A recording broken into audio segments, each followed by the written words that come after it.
A model of a ship has a scale of 1 to 120. A.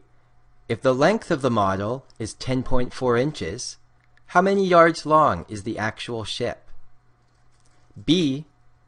If the ship is 13.2 yards wide, how wide is the model in inches?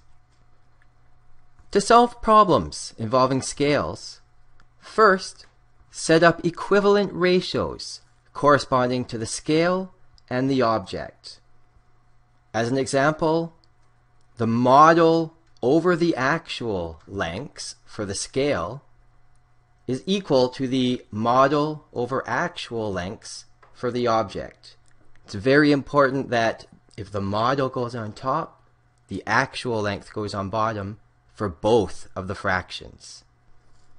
Solve for the unknown by cross-multiplying. For A, the ratio of the model length to the actual length is 1 to 120. We set this up as a fraction, 1 over 120. We'll let L be the actual length. We can then set up the equal ratios, 1 over 120, which is the scale, equals 10.4 over L. Note that 10.4 is the model's length.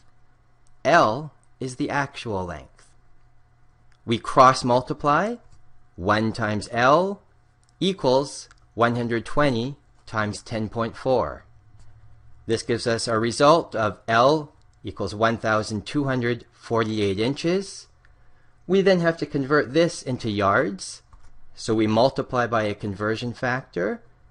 1 yard is 36 inches.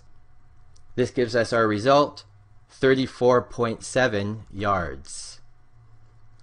For B, we have the same ratio here, but now we need the model's width.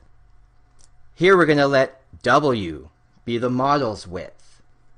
Again, we set up equivalent ratios.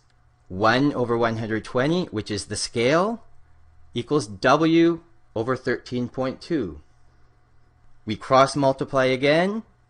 120 multiplied by W equals 1 times 13.2. Note that in this case, the W is on top because we're given the actual width and we have to figure out the model's width. To solve for the W, we divide both sides by 120. This gives a result of 0.11 yards. We want the result in inches, so again we multiply by a conversion factor, 36 inches per yard. Yards cancel, giving us 3.96 inches.